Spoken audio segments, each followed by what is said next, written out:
Hello everyone, welcome back to my YouTube channel. तो आज हम पढ़ेंगे difference between commercial bank and central bank, या यूँ कह सकते हैं कि difference between central bank and commercial bank. तो सबसे पहले हम मीनिंग जानते हैं कि सेंट्रल बैंक क्या होता है। Central bank is an apex bank of the country and it is the banker of all the banks.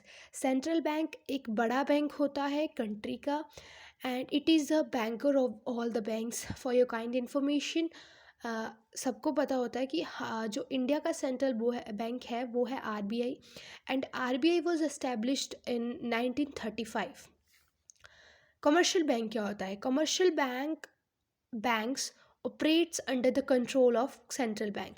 कि जो सेंट्रल बैंक होता है वो कंट्री का बैंक होता है, वो डायरेक्टली पब्लिक से इंटरेक्ट नहीं करता है। लेकिन जो कमर्शियल बैंक्स होते हैं तो वो पब्लिक से डायरेक्टली इंटरेक्ट करते हैं और अंडर द कंट्रोल किसके काम करते हैं? वो सेंट्रल बैंक के।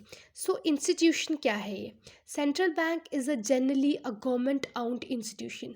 सेंट्रल बैंक जो होता है गवर्नमेंट का एक पर्सनल यू कैन से इंस्टीट्यूशन होता है, गवर्नमेंट इंस्टीट्यूशन होता है। लेकिन जो कमर्शियल बैंक है वो मे बी प्राइवेट भी हो सकता है और गवर्नमेंट भी हो सकता है। अब सेंट्रल बैंक के ऑब्जेक्टिव क्या होता है? The objective of central bank is social welfare. Social welfare जो होता है सेंट्रल बैंक का ऑब्जेक्टिव होता है। After that objective commercial bank का ऑब्जेक्टिव क्या होता है? The objectives of commercial banks are profit maximisation. इसका ऑब्जेक्टिव होता है कि प्रॉफिट हो, कहीं से भी हमें प्रॉफिट मैक्सिमाइज्ड हो। ठीक है। फिर डील किससे करता है? Central bank does not deal directly with the general public. मैंने आपको पहले ही बता दिया कि जो सेंट्रल बैंक होता है वो डायरेक्टली पब्लिक से इंटरेक्ट नहीं करता है, यानी डायरेक्टली पब्लिक से डील नहीं करता है। लेकिन commercial banks directly deal with the general public. Commercial bank जो होता है वो डायरेक्टली डील करता है जनरल पब्लिक से। Banker, it is the banker to the government. Central bank जो होता है वो एक बैंक होता है गवर्नमेंट का, यानी वो गवर्नमेंट की इकोनॉमिक एक्टिविटीज़ को देखता है, अकाउंट्स ऑफ गवर्नमेंट चलाता है। So you can say it is the banker of the government या टू द गवर्नमेंट। उसके बाद है commercial banks are the bankers of common public.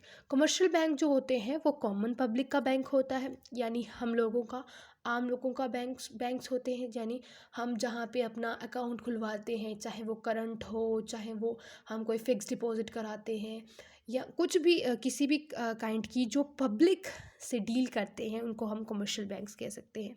Note issuing authority, तो central bank has the authority to issue currency. Central bank के पास authority होती है कि वो नोट इशू करता है, यानी करेंसी को इशू कर सकता है, एक्सेप्ट किसके? कॉइन्स के। Commercial bank do not have the authority to issue currency. Commercial bank के पास कोई अथॉरिटी नहीं होती है कि वो करेंसी इशू कर सके। Central bank act as a adviser to the government, कि जो सेंट्रल बैंक होता है वो act as a adviser to the government, यानी वो गवर्नमेंट को एडवाइज़ कर सकता है किसी भी इकोनॉमिक कंडीशन में, या किसी भी तरीके से वो गवर्नमेंट को एडवाइस कर सकता है। लेकिन कमर्शियल बैंक के पास ऐसा कोई राइट नहीं होता कि वो गवर्नमेंट को एडवाइस कर सके। Thank you so much everyone. Video को लाइक करें एंड मेरे चैनल को सब्सक्राइब करें। Thank you so much.